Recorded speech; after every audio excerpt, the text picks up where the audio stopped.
I'm going to get started. So welcome everyone to today's webinar, Power Your Business with the Sun, a business case for solar panels. Today's webinar is hosted by Green Economy London and in partnership with Tepperman's. Just to get this going. So who am I? I am Natalie Merchant and I am the Green Economy London Hub Manager. Some of you may recognize me or have met me before, but for those of you who may be new to a Green Economy London event, this might be your first one. This is just a little bit about what we do, who we are. So we are one of 7 Green Economy hubs across Ontario. Green Economy Canada is our overarching network of hubs, so they work with community organizations like the London Environmental Network to launch green economy hubs who work with local businesses to set and achieve sustainability targets. The network itself has over 250 businesses. Our program, Green Economy London, launched in 2019, May of 2019, as a program that was hosted by the London Environmental Network.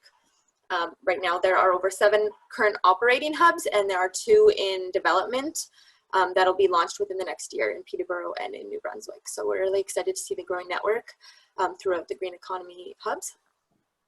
So what we do, we are a nonprofit that offers businesses a practical, cost-effective, and collaborative community-based approach to setting and achieving reduction targets. So we focus on 4 target areas: emissions, water, waste, and environmental stewardship.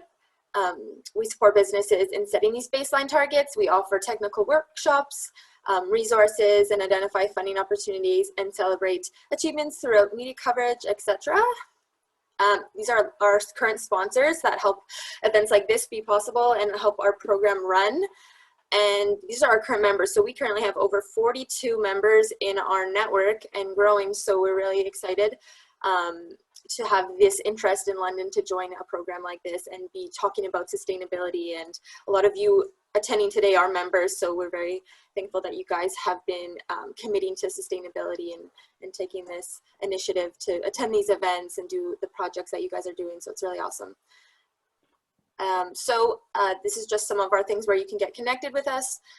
If you aren't a member or if you're interested in learning more about our program, feel free to reach out to me, Natalie@londonenvironment.net. So without further ado, today's speaker is the amazing Mike Apostol. If you guys had the pleasure of joining us at our last event for the EV webinar, he did a great job explaining the EV analysis for businesses who are looking into electric vehicles.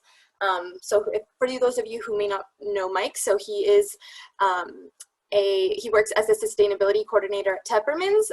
It's a furniture and appliance and electronics retail store with 6 locations in southwestern Ontario.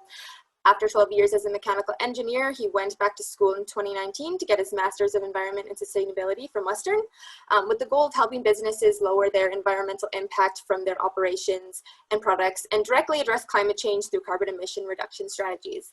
Mike combines his years of experience as an engineer and project manager with the knowledge gained from the MES program to provide cost-effective solutions that can help businesses achieve these goals. So today, Mike's going to be talking about his experience at Tepperman's doing analysis to look into solar for their operations. So without further ado, I will turn it over to Mike and I will stop sharing my screen. All right, thanks Natalie for that introduction. Go in here. All right. Oh, I guess I will say one more thing. Sorry, Mike. Just to have some housekeeping for anyone who has questions throughout this, I'll ask you guys put it in the chat and I'll probably either address Mike if it's pertinent in the time, or we'll do a question period at the end and address them at the end. So if anything pops up, just throw it in the chat and we'll address it when time be. Okay, great. So thanks again, Natalie. So I'll be putting on a solar webinar today just about our experience at Tepperman's, looking at a couple projects and kind of the business case for it. So why should you be interested in this? So ultimately, solar PV systems are a great investment. When you have an appropriate rooftop or parking lot, it's almost like printing money. And you'll hopefully understand that by the end of this presentation, why I feel it's that way. And solar PV is a very well-established technology with a strong track record. So it's taking hold throughout the world and it's a great time to jump in. So I'll be covering the basics of solar PV specifically in Ontario, then we'll get into one of our projects at Tepperman's. And then we'll talk a little bit about some alternative financing models you can use, and then some kind of summary tips for getting your own quotes. So let's get into the basics of solar PV. So what is solar photovoltaic or solar PV? At the base of it, it's just a technology that converts sunlight into electricity. That electricity it produces is measured in kilowatt hours. You're going to see that used a lot in this presentation. And what that means is it's a way of measuring that electricity. So it's a 1 kilowatt load for 1 hour. So if you have a 1,000-watt toaster on for an hour, you've just used 1 kilowatt hour. More appropriately for us, if one solar panel is typically about 350 watts. So if it's producing energy for 3 hours during peak sun, you'll be producing about 1 kilowatt hour. So there's 3 types of solar PV systems. The main one, and the one we're going to be talking about today, is a grid-tied system. What that means is your solar system is connected to the electrical grid, as is your business. So your business is still dependent on the electrical grid for energy, but you will be using some of that energy generated by the solar panels as well. There's also grid tied with battery backup and off grid, but we're not really going to be talking about either of those today. I will touch on batteries at the very end of this presentation, but that's about it. So let's take a look at a grid tied system and the net metering configuration that we have here in Ontario. So you have your solar panels. So those will be on your roof or your solar carport or whatever. And they're going to produce direct current or DC power. We don't have DC power coming out of our outlets. We have what's called AC power. So we use an inverter to convert the type of energy coming from the solar panels into AC power or alternating current. That power, after it goes through the inverter, gets sent into your electrical panel where it's actually used on site. So whatever loads you have, your computers, your lighting, your HVAC, if the solar panels are producing energy, you're going to be consuming it directly on site, which is kind of cool. Any surplus energy goes into the meter and then back out to the grid. And we'll talk a little bit more about that in a minute. Some of the benefits of solar power is that it's a renewable energy source. Obviously, the sun is shining a lot, and we're not having to use fossil fuels to create the energy. There's no pollution from energy generation. So in Ontario, we use gas plants to provide kind of that last 50, or let's say 5 to 20% of electricity needs. And typically they're on during the peak power usage in a day, which coincidentally is also when solar projects are producing their peak power. So you're offsetting the need for those gas generation stations to actually produce that energy. So it's a kind of a really nice marriage, especially here in Ontario with the way our grid works. Having solar on your rooftop reduces transmission losses from having to transport the electricity from far away to your building, which is great. And you have 25 years of guaranteed energy performance out of these panels on your roof. It's not like they stop working after 25 years. They just, they guarantee, I think it's, something like 80% of the initial capacity by year 25. But, past that, they're still going to keep producing. And the nice thing about solar projects is that they reduce your scope 2 emissions if you are doing greenhouse gas inventorying for your business. So there's a few types of commercial configurations they can do. So rooftop, obviously solar panels go on your roof. Typically they're non-penetrating, so they're just held down with concrete, also known as ballast. Parking lot carports, these are very popular these days with solar providers. They provide a fair number of co-benefits as well, shielding from the sun. They allow you to hook up electric vehicle charging stations relatively easily. They provide protection from snow, so you're reducing your snow removal underneath them. Lots of benefits in there. And ground mounted, a little bit trickier net metering systems. the permitting is a bit more complicated, but for rooftop and parking lot carports, it's fairly straightforward and standard in Ontario. So let's look at solar PV in Ontario specifically. So we do actually have enough sunlight for solar to still make financial sense. We have a yield of 1,100 kilowatt hours per kilowatt power per year. And what that means is you can use that number to say, all right, if I have a 100 kilowatt power PV system, I'll generate about 110,000 kilowatt hours of power in that year based on how much sun we get, and the configuration of the system. It can go up or down a little bit. For reference, Germany has about 25 times the amount of solar generation that we have in Ontario, but they have actually like 5% less yield. So obviously it makes sense, and the Germans have started doing it, or have been doing it for quite a while, and it's a great opportunity for Ontario to kind of catch up. So in Ontario, we have net metering projects. This started in 2015 to present, and basically what it is that your solar generated is used on site. Any extra energy you generate can be stored as credits for up to 12 months. And that's important because it means you shouldn't oversize your system. So if you have this massive system that produces way more energy than you use in your building, you've just spent a lot of money to overbuild the system, and you're not really going to see the financial return on it. There's also a limit of maximum 500 kilowatt AC system sizes. So depending on how big your roof is and how much energy you're using, you might actually run up against that limit.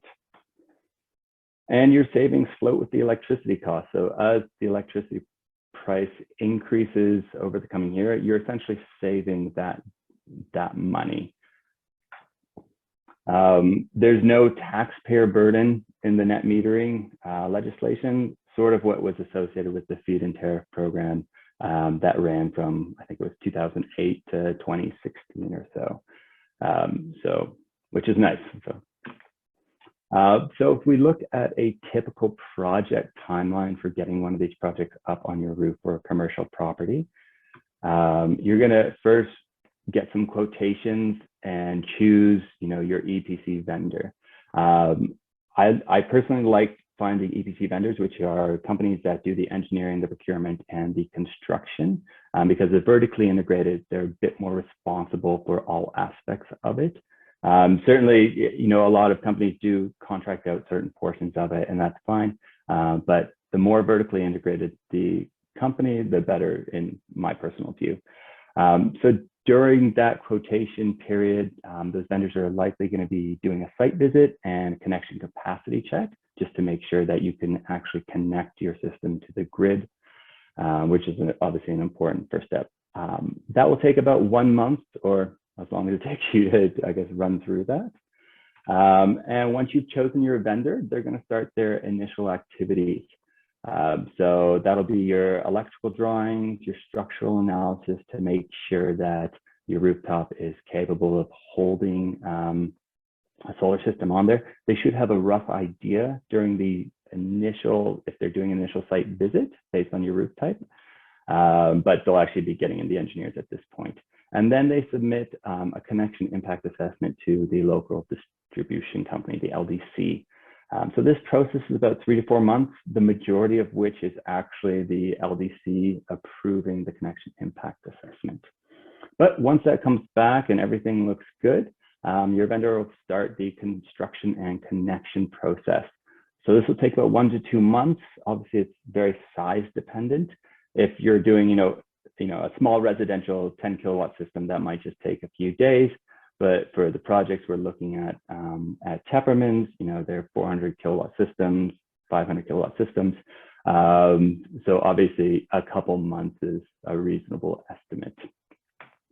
And then once the vendor's done all their stuff, it goes back to your local distribution company for the project commissioning. And this can take up to 2 months as well. So there's a chunk of stuff that the LDC has to do to connect the system, verify everything's good, and go from there. So your total time is 7 to 9 months. So it takes quite a while from the start to the end. I usually tend to lean towards the longer estimates. So just keep that in mind if you're thinking about doing solar. It's definitely not a, hey, let's do solar and you have it within a month or two. So let's take a look at one of the projects that we're looking at Tepperman, and this is our Kitchener location. So this is a view of the rooftop. And so let's kind of dig into how we approach this. So first is sizing the system. The goal for any of these solar systems in a net metering regime is to maximize the amount of solar generation on your roof up to your yearly usage. So that's kind of that optimization that you really want to get. So we take a look at the last 12 months of electricity usage. For us is 490,000 kilowatt hours. And, we're going to look at pre-COVID data because, we were shut down for parts of it, and so it wouldn't make any sense. So something to consider if you're thinking about this now. And you also want to account for any sort of future energy reduction through retrofits that you're planning on doing, or maybe even expected energy increases if you're going to be converting your fleet of vehicles to electric vehicles in 2 years. And charging on your site. So you want to try and account for that stuff. So for this Kitchener project, we're expecting, 40,000 kilowatt hours reduction. So we're going to net about 450,000 kilowatt hours is what we need the solar system to be. If we know the yield of solar projects in Ontario of 1,100 kilowatt hours per kilowatt power, it means we're going to need about a 409 or 410 kilowatt DC size system. So the other aspect of sizing the system, aside from what you're going to need to generate, is do you have the rooftop space to do that? A rough sizing guideline for most flat roofs is about 15 kilowatts per 100 meters squared. There's a really cool website called PV Watts, and it has a calculator where you can kind of play with a bunch of variables and size out a rough system and see if it makes sense. Obviously here, there's shading from this little HVAC unit. I'm not accounting for that. This is just for illustrative purposes. But yes, so in this space that I've highlighted, I can fit a 450 kilowatt DC system, which is more than what we needed. So we have enough roof space to actually cover our entire energy usage. And so vendors will design systems based on that yearly energy usage and your roof space. So let's look at some of the vendor responses that I got. So we got 4 quotes back and a kind of a 5th unofficial one. The average cost proposal was about 720,000 plus minus 50,000. Cost per DC watt is kind of a common metric used. So it ranged from about $1.60 to $2.10 per watt. And what I found interesting is only 2 of the 4 quotes we got back really provide any financial data for understanding the business case. It's one of the reasons why I wanted to, put on this webinar as well with GL, just to, because once you see the business case and finances behind it and what's possible, it's pretty compelling in my view. So what we're going to do is we're going to go through the business case for this using the proposal from VCT Group. They're based out of Kitchener. I had great interactions with them. They're very forthcoming on pretty much all the questions I had for them, and they had a very compelling quote. So they proposed 411 kilowatts of panels at a project cost of $682,000. Which would generate 452,000 kilowatt hours per year. This covers what I had said that we're going to need for our yearly usage, which is great. And then so doing some quick calculations from their proposal, they came in at $1.66 per watt. And then if you want to think about how much is this going to save me, it's going to be about $56,000 a year. And that's really just our current electricity rate is about 12.5 cents kilowatt hour. We need to cover 450,000, so you get $56,000. And their yield, when you divide out their proposed generation by the DC size, came out to almost exactly 1,100 kilowatt hours of power. So that was right where it kind of was expected. We did have one of the vendors came in at like 1,250 kilowatt hours per kilowatt power, or a yield of that. And it was just, it's a point to bring up with vendors to understand why they're proposing such a higher yield from their panels. So if we look at the simple payback 100% equity, you're going to just buy out the system. You take your solar costs and divide it by your yearly operational savings. So the system's going to cost $682,000. You're going to be saving $56,000 a year. Your payback is 12 years. Not exactly ideal. It's difficult for any business to justify an investment that pays back in 12 years. This simple payback method doesn't capture a lot of the operational cash flow details, and there are better financial options than just looking at this kind of 100% equity scenario. So financing kind of changes everything. So let's look at the scenario where we have 25% equity. So we're going to pay 25%, and then we're going to get 75, cover the rest of it with debt. So it kind of works out to 170 grand cash, 512 debt. What's neat about this ratio, and you'll come across this in your quotes by vendors, and the reason they like it is because right now there's a capital cost allowance deduction for solar projects of 100% of the total project cost in your first year. Because your corporate tax rate is 26.5%, your entire 25% equity cash that you put in is actually recouped in the first year as a tax write-off against your income. So, you know, you've loaned out a chunk of money, you've put a bunch of cash down, you're getting all the cash you put down back, and then you're just going to use the solar system to pay off your expenses, and you're including kind of your debt. So let's look at the cash flow in detail, and then we'll get back to kind of the full 25-year outlook. So in a typical year, you're going to have your generated revenue. I do have revenue in quotes because you're not really getting paid for the energy your system's generating. It's more like you're offsetting your electricity cost. And so this is a way of financially modeling that. So it's basically your kilowatt hours produced from your solar system times the average market rate. And then having solar on your roof will also reduce your demand charges typically, and which is a separate component of your hydro bill.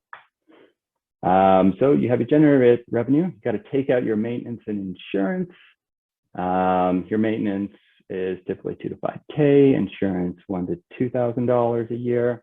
Then you need to take out, because you have this 75% debt.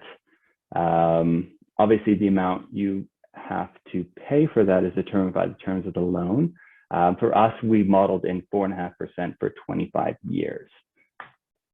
And then you need to tax out or take out the tax on your revenue. It's kind of weird to think about, but because you're reducing your expenses by having the solar rooftop on your roof, generating energy for you, you're actually going to be increasing your taxable income. So because you're going to be increasing your income, that gets taxed at the corporate rate. So we model in kind of the tax into this equation. So for us, $60,000 a year of generated revenue, subtract out the maintenance, subtract out the debt servicing, which is $34,000 a year, and then take out the tax, and we're going to be making $18,000 a year. So this is kind of the approximate yearly cash flow. This changes as time goes on, and it's important to understand that. Your generated revenue, there's two aspects that affect that. Your solar panels are going to degrade. Typical modeling is about 0.4% per year. And you'll see that on the next slide in a second. And then also there's an expectation that electricity cost is going to increase over the coming years. So most people will be modeling in some sort of increase of that cost. The maintenance and insurance, a few of the companies, offer these maintenance packages, and they say, it's actually free for the first 5 years. And then after that, you start paying. So if that's the case with you, you'll want to kind of consider that. Your debt servicing, as it's amortized over the period, it typically stays the same. And then your tax on your revenue that we just talked about. So as your revenues go up from the expected inflation to the electricity rate, your tax on that you have to model also goes up. And then as your debt obviously changes from more interest to more principal, there'll be a bit more tax because interest is a deductible component of it. These are kind of minor aspects of it, but I thought I'd share them anyways. So let's take a look at the 25-year analysis. So here's the system for our kitchen location. In year 1, we generate 452,000 kilowatt hours from our solar system. The energy cost savings are around $60,000. Pre-tax, so after your expenses and your cost of the debt, is $22,000. And then your after-tax is this whopping $194,000 because you've just taken your entire system cost of $660,000 and deducted that against your income that you've made for the year. So more typical is kind of your year 2 through 2 and onwards, where you really see the kilowatt hours production per year is actually decreasing, and that's due to the degradation we talked about. The energy cost savings, though, we model as increasing from the expected inflation. And then obviously your energy cost savings are going up. So you take out your expenses, those are also still going to be increasing, and your after tax will be increasing as well. And then you model all that out. Sometimes you'll model in an inverter replacement. So usually between years 10 and 15 is a good idea to replace your inverters. Depending on the size of your system, you'll have to work out what that cost will be. But usually it's, for our systems, I believe it was something like $40,000. A little bit later, and kind of when that needs to happen, more or less the year's after-tax income covers that. But either way, at the end of the day, our net cumulative savings is $916,000, which is pretty awesome. So if we take a look at this in terms of a nice payback after tax graph, you can see you spent $170,000 here. Then you get it all back and then some. And then you're basically just making money from that way forward. So your $170,000 equity is fully recovered within 1 year of the project. You end up making $916,000 of cumulative savings over the 25 years, and that's after tax. All your expenses and debt payments are covered by the solar project. And for those of you that are interested or understand what this term means, which is the levelized cost of energy, for this system, it's about 11 cents. And what that means is you take how much money you've put in at the start, your initial equity, plus all your expenses over 25 years, plus all the debt payments, and you divide it by the kilowatt hours you've generated over the entire 25 years. And then you get a value per kilowatt hour. And what that gives you as a comparison point is, so let's say 15 years down the road, electricity is at, 20 cents a kilowatt hour. You're still essentially locked in at 11 cents per kilowatt hour for this solar system, for the energy you're using. And I know what you're asking yourself right now, but what if we can't get, interest rates at 4.5%? So let's do a little sensitivity analysis and make sure everything still makes sense. If your interest rate that you can get for your project is 8%, you're still making a lot of money. Your payback is still less than a year. Your levelized cost of energy is going up a bit, but still relative to what's expected to happen to energy rates, it's still very low. What if the rate that we pay for electricity is only inflating by 1% a year? Again, you're still making money. your payback is still less than a year, and your levelized cost of energy is still at 11 cents. So no, it's not as profitable as kind of the initial case for modeling, but it shows that you're not going to be losing money on these investments. If you were to decide to pay for the system outright, and we model in that 4% rate of inflation for electricity, your cumulative savings are higher, but your payback, again, you're back to kind of that payback period of 10 years, and your levelized cost of energy is a little bit lower because you're not having the expenses of interest over time. And similarly, model out the rate of inflation being only 1% for electricity. It does have quite a drastic impact on how much money you're going to be making, but it's still positive. Your NPV, for those of you that care about that calculation, is still positive as well. And your payback is 12 years instead of 10. So if we, obviously for this project, the example you're using now is $1.66 per DC watt in the base case. If the vendor you have or the requirements of your roof are such that you're doing $2 a watt, or you want to mix a solar rooftop with a bit of solar carport in your parking lot, and your cost goes up, and you're still doing this sort of financing method, you can still see that even with this increase in cost of the system, you're still making a lot of money over the 25 years. Your payback is still there. Your levelized cost of energy goes up a bit, but with the expectations of what's going to happen in the future, you're still going to be saving a chunk of money. So the bottom line that I'm trying to get across, obviously, is that so financing solar projects helps make a really solid business case that's typically easy to sell due to the very quick payback from that capital cost allowance that we get. Again, less than a year because you're recouping all the equity that you're putting in. The business case still holds with changes in interest rates, electricity inflation, and dollars per watt. If you're expecting some vastly different swings from what I've proposed, then work with the solar provider that you've chosen or you're getting quotes from. Say, hey, can we take a look at this scenario that I think is more likely? I'm sure they're happy to help model all that stuff in for you. And again, it sort of like locks in your electricity rate for energy you produce, and you're getting all the environmental benefits from it, plus the social side of it, and publicity as a business who's putting solar on their roof. I guess, are there any questions about that side of things so far? There was just one comment that I don't, it said payback is only for equity put out. I don't know if that was a question. Does that make sense, Mike?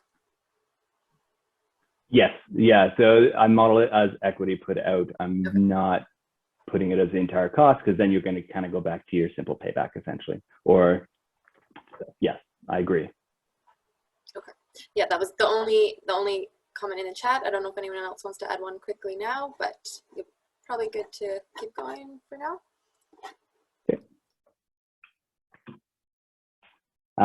So looking at some of the alternative financial models, so there's other ways to do a solar rooftop if you can't afford, or based on agreements or your business's profitability, you're not able to finance a project like this or pay for it outright. So solar companies can lease your roof and own the project. So they'll pay you some sort of yearly or monthly fee, kind of like a lease, but they'll be capitalizing on all the profits kind of that we just talked about. But it's a great to still create renewable energy for your business, and you'll be getting all the benefits that come along with that. Some vendors are often interested in sharing the cost and profits. So let's say, hey, this is way too expensive for what we can do, but we'd still love to do it up to a certain level. So maybe you split it 50-50 with the solar companies. And these are real proposals that I've received from some of the various people that we got quotes from.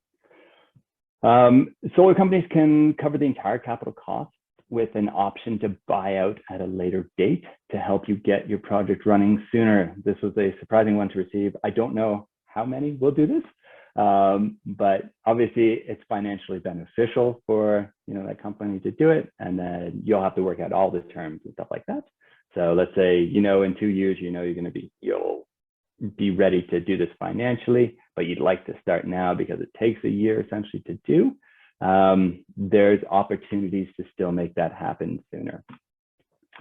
You can lease your roof out, similar to the first one, but to a community co-op solar project instead of just the company owning it themselves. And there's financial benefits from the lease that they'll be paying you, and you'll be getting kind of the demand reduction portion of the savings as well. Virtual net metering is a fascinating one that's not yet available in Ontario. I'm not sure if it ever will be, but essentially what that is it's this exact same scenario, but instead of putting solar on your roof or on your property, you actually buy like a portion of a much larger solar project somewhere else, like on some land somewhere, and then you're doing virtual net metering versus actual net metering on your business. Again, not available in Ontario, but you'll hear about it periodically, so I thought I'd bring it up. And the other option is not directly solar, but bullfrog power. So you can pay a 2.5-cent price adder to your electricity consumption. And essentially what you're doing is purchasing renewable energy credits that certify that the energy you purchased was generated from low impact hydro, wind, or solar. So obviously if you're just paying money for renewable energy credits, there's no payback on it, but it sources clean electricity and helps you address your scope 2 emissions if you are doing greenhouse gas inventories. So let's just look at a few tips for your own quotes if you're going out to do this. So pricing guidance. A 10 kilowatt system, this is more like a very small one that you might do residentially or in small business, should be around $270 per watt DC. And if you're getting into some of the bigger systems, like larger than 400 kilowatts, it should be around $1.60. Again, the price doesn't matter too much, but these are just general guidance, plus minus 20%, numbers to use. So if someone comes back and said, hey, your 400 kilowatt system is going to run you $3 a watt, like that should be a very big red flag, which kind of brings me to the next thing, get multiple quotes. Look outside your city as well. There's lots of installers throughout Southwestern Ontario that, cover the entire region. Like I said, VCT Group is in Kitchener, but we're having them quote both the Kitchener site as well as one of our other sites that are not in Kitchener. Timelines, always keep in mind how long this takes for some of the larger projects. And for the monitoring, maintenance, and warranty, just ensure you compare the costs and the details of what's included. They all somewhat vary, so it's important to just understand what that variation is between the different vendors. The additional costs to keep in mind is your inverter replacement after about 12 years. And then if you're going to keep the project going after 25 years, you'll probably need to do another one at that point. Your LDC connection cost agreement, so another CCA acronym. This is typically not included in quotes. Most vendors will come back and say, hey, there's also a connection cost agreement. We don't know how much it's going to be, but that will be a price adder. And the reason for that is that none of them actually know. Every LDC is different in terms of what they're going to charge. We're expecting between a $15,000 and $30,000 charge, for the Kitchener one. And then a few people that I've heard of end up having to do a transformer upgrade. I don't think you get to know this at the initial stage when vendors are looking into it. Usually it comes, I believe, at the connection impact assessment stage that you get back from the LDC. So you haven't spent a lot of money yet. with your vendor, and then you're going to find out that you have a transformer upgrade cost. Something to keep in mind that it might happen, and ask your vendors if there's any way that they can verify whether there's going to be this cost ahead of time before you really start, throwing serious money at this, because it can be significant, anywhere from $30,000 to $60,000, I believe, for some of these larger transformer upgrades. So the challenges of solar, obviously there are physical challenges. Some roofs are just not ideal. There's structural or shading issues. You can get things called DC optimizers, which mitigate the effects of shading. So some vendors propose those. The roof age and type is important. So you want to avoid removing the system to replace a roof, because there's a decently significant cost depending on the size of your system to do that. If you think you're going to have to, your vendors can kind of, based on the age of your roof and the type, they can provide you some information on that if you're going to need to do it. Carports look great and are very public facing, but they're typically more expensive than just a ballasted rooftop system. I talked about the co-benefits of it earlier: snow clearing savings, EV integration savings, water management, UV protection for your vehicles, and your customers are probably going to be happy to be parking under one because they're pretty cool looking. Getting financing can be difficult. Talk to your vendors about solar specific lenders. Don't just go through your traditional banks if you're really interested in this. Not owning your building adds a bit more complexity, obviously, but worth the effort to explore with the landlord and with a potential EPC vendor. And obviously, you need to have enough profit in your business to take advantage of the capital cost allowance deduction. However, you can actually carry it forward until it's used up, but it might affect your finances a bit more, obviously, and your payback period. And nonprofits, unfortunately, cannot take advantage of the tax deductions because they don't pay taxes. However, there are co-op models of financing that some vendors do that can help with this. So even if you're a nonprofit, still it's worthwhile looking into how you can get solar on your roof. And the last couple of slides, I'll go quickly here. So PV Watts, I mentioned earlier, it's just a free and user-friendly online tool that you can just take a quick look at to get some initial kind of cash flow information.